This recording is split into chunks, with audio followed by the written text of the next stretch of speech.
तो आज हम एक नई टर्म के बारे में बात करने वाले हैं जिसको हम कहते हैं एंट्रोपी, जिसको एस से रिप्रेजेंट करते हैं। तो एंट्रोपी क्या होता है? एंट्रोपी होता है रैंडमनेस और डिसऑर्डर। डिसऑर्डर या फिर रैंडमनेस होता है एंट्रोपी। और एक्चुअली रैंडमनेस और डिसऑर्डर एक टर्म है, लेकिन entropy measure of degree of randomness और डिसऑर्डर ऑफ सिस्टम की रैंडमनेस और डिसऑर्डर को मेजर करता है। तो मोर रैंडम और सिस्टम जितना ज़्यादा रैंडम होगा, higher will be its entropy.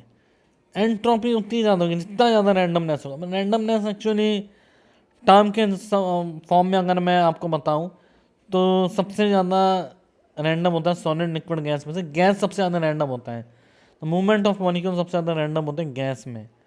तो एंट्रोपी सॉलिड की सबसे कम होती है, फिर लिक्विड के और फ्रिक्वेंटली मूव कर रहे होते हैं देन एस इन गैस। तो ये होता है मोर डिसऑर्डर्ड और रैंडम। जितना ज़्यादा ही डिसऑर्डर है और ज़्यादा ही रैंडम है। यह है ऑर्डर्ड अरेंजमेंट। इसमें अरेंजमेंट क्या होता है? ऑर्डर होता है, रैंडम कम होता है, मूव कम करते हैं। अब सॉलिड में भी कैटेगराइज करें हम, सॉलिड भी दो तरह के होते हैं। एक होता है अमॉर्फस सॉलिड, पहला क्रिस्टलाइन सॉलिड, और दूसरा होता है अमॉर्फस सॉलिड। क्रिस्टलाइन सॉलिड क्या होता है? रेगुलर होता है और ऑर्डर्ड। रेगुलर होता है, उसका अरेंजमेंट थोड़ा ऑर्डर होता है। जैसे कॉन्स्टिट्यूएंट जो पार्टिकल है इसमें, वो किस तरीके से अरेंज्ड होते हैं? A B A B A B, इस तरीके से ऑर्डर्ड अरेंजमेंट होता है। जबकि अमॉर्फस क्या होता है? इरेगुलर होता है और रैंडम क्या होता है इसमें? अरेंजमेंट। जैसे A B B B A A B A B A, इस तरीके से इरेगुलर अरेंजमेंट होता है ऑफ कॉन्स्टिट्यूएंट पार्टिकल। तो अब बताइए, अब बताएंगे कि एंट्रोपी किसकी ज़्यादा है, क्रिस्टलाइन की अमॉर्फस की? क्लियरली जहाँ डिसऑर्डरनेस ज़्यादा होती है वहाँ एंट्रोपी का होती है ज़्यादा। तो S crystalline is S amorphous. तो अगर हम बात करें NO2 की एंट्रोपी और N2O4 किसकी ज़्यादा होगी? कुछ एग्जांपल्स की मदद से समझते हैं एंट्रोपी। NO2 और N2O4 में से एंट्रोपी ज़्यादा होगी N2O4, क्योंकि नंबर ऑफ एटम मोर है, एटॉमिसिटी ज़्यादा है, वहाँ एंट्रोपी भी ज़्यादा होती है। SO2 एंट्रोपी SO3 में से SO3 की एंट्रोपी ज़्यादा होगी। CH4 और C2H6 में से एंट्रोपी C2H6 से ज़्यादा होगी। जितने ज़्यादा नंबर ऑफ पार्टिकल उतनी ही ज़्यादा क्या होती है? इसकी एंट्रोपी होती है। So as the number of atoms in a molecule increases, as number of atom in a molecule increases, it become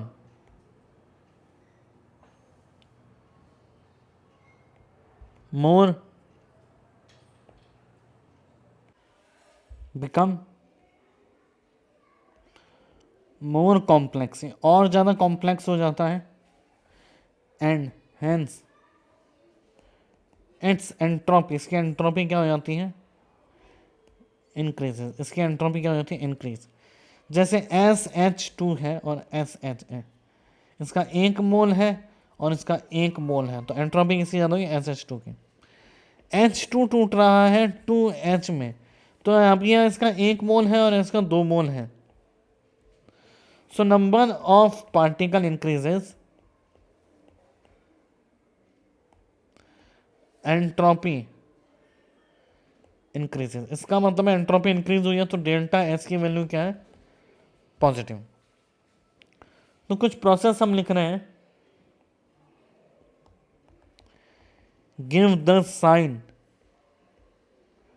of delta S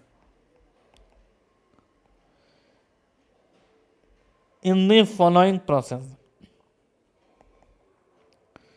delta S का साइन बताइए फॉलोइंग प्रोसेस में। CO2 सॉलिड से convert हो रहा है CO2 gas में।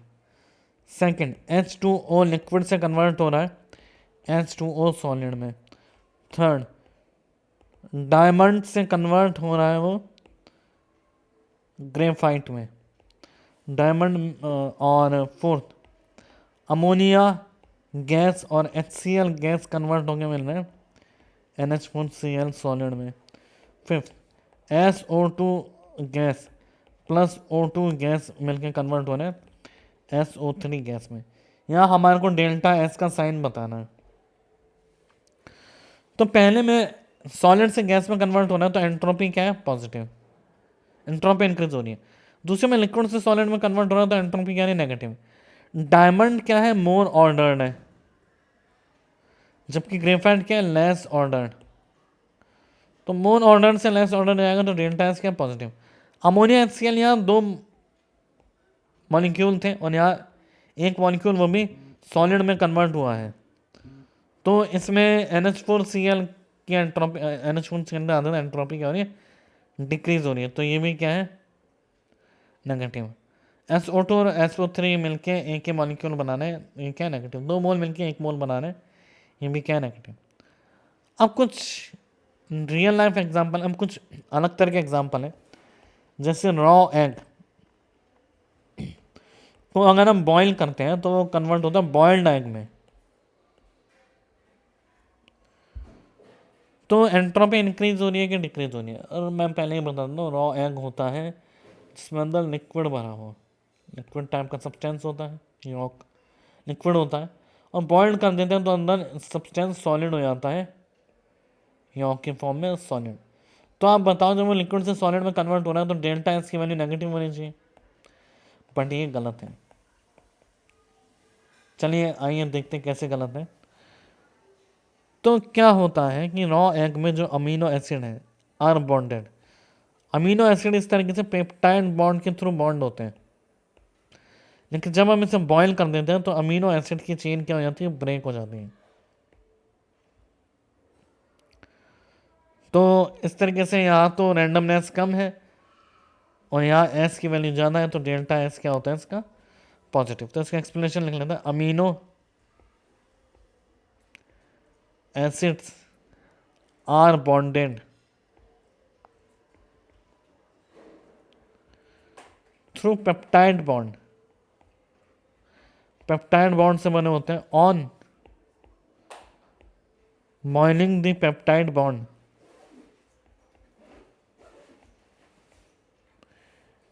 It will break.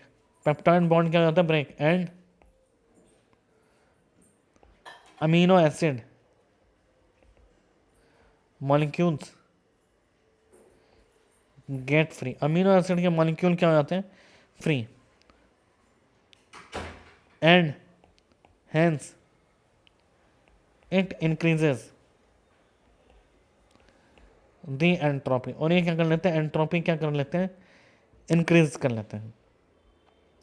आइए कुछ और एग्जांपल देखते हैं। इसको हम कहते हैं डी नेचुरेशन ऑफ प्रोटीन। इस प्रॉपर टर्म को हम क्या कहते हैं? डी नेचुरेशन। प्रोटीन क्या होता है? डी नेचुरेटेड हो जाता है।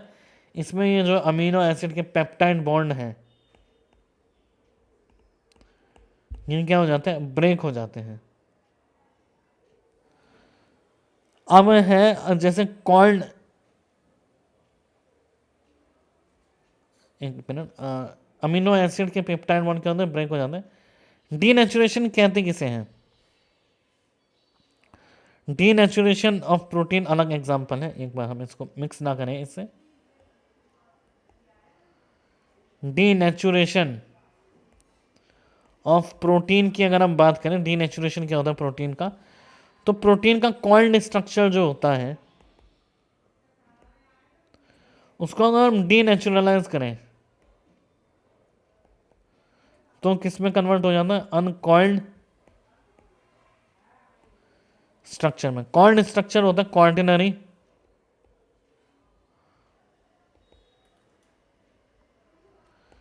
क्वार्टिनरी स्ट्रक्चर कन्वर्ट हो जाता है हमारा अनकॉल्ड स्ट्रक्चर, इस तरीके से लेस रैंडम स्ट्रक्चर में। तो कॉल्ड स्ट्रक्चर कन्वर्ट हो जाता है लेस, तो ये क्या होता है, ये रैंडम, मोर रैंडम होता है, मोर रैंडम। तो अगर हम प्रोटीन को डीनेचुरलाइज करते हैं, उसमें ऐसा कुछ सब्सटेंस डालते हैं कि उसका वो अनकॉल्ड स्ट्रक्चर में आ जाए, तो उसको हम क्या कहते हैं, तो इसमें एंट्रोपी क्या होनी, डेल्टा एस नेगेटिव। यहाँ एंट्रोपी ज़्यादा है और यहाँ एंट्रोपी क्या है, कम। एक और रियल लाइफ एग्जांपल देखें हम, stretching of rubber. Stretching of rubber, rubber को अगर हम स्ट्रेच करें तो रबर आ रहा है नॉन स्ट्रेच्ड, रबर कन्वर्ट हो रहा है स्ट्रेच्ड रबर में। नॉन स्ट्रेच रबर किस में कन्वर्ट है, स्ट्रेच रबर में। तो नॉन स्ट्रेच रबर किस तरह से होता है, इस तरह से होता है। अगर हम उसको खींचे रबर को तो किस फॉर्म में कन्वर्ट हो जाएगा, इस फॉर्म में। तो बताइए एंट्रोपी, आप कहेंगे एंट्रोपी तो इंक्रीज होनी चाहिए क्योंकि स्ट्रेच रबर के रैंडमनेस ज़्यादा, बल्कि स्ट्रेच रबर की ऑर्डरनेस ज़्यादा है, डिसऑर्डरनेस नॉन स्ट्रेच रबर की है। तो इसमें डेल्टा एस क्या है, डेल्टा एस हमारे पास नेगेटिव है। नॉन स्ट्रेच रबर से अगर वो स्ट्रेच रबर में जा रहा है तो यह कॉल्ड फॉर्म है, इसकी कॉल्ड फॉर्म, उन्हें स्ट्रेट चेन लेस,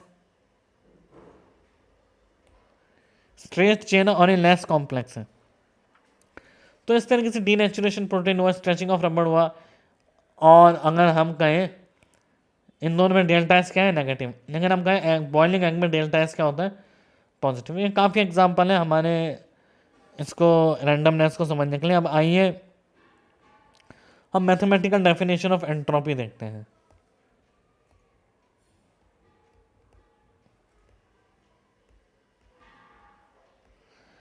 एंट्रोपी हमने देखा कम ज़्यादा किसमें, लेकिन मैथमेटिकल डेफिनेशन क्या है एंट्रोपी की, तो फॉर एनी प्रोसेस, किसी भी प्रोसेस के लिए entropy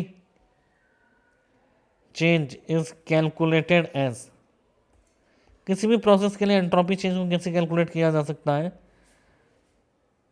D S equals to d Q reversible upon T. यहाँ डी एस क्या है, स्मॉल चेंज इन एंट्रोपी, और डी क्यू रिवर्सिबल क्या है, एस क्या है, एक स्टेट फंक्शन, और एस एक और क्या है, एक्सटेंसिव प्रॉपर्टी है। तो डी क्यू रिवर्सिबल का heat supply at reversible process. और अगर ओवरऑल चेंज की बात करें हम, ओवरऑल चेंज, तो डेल्टा एस क्या होता है, d Q reversible by T. तो at constant temperature delta S क्या है, क्यू रिवर्सिबल बाय टी। अगर टेम्परेचर कांस्टेंट हो तो डेल्टा एस का क्या फॉर्मूला लिखेंगे हम, Q reversible upon T, Q reversible upon T.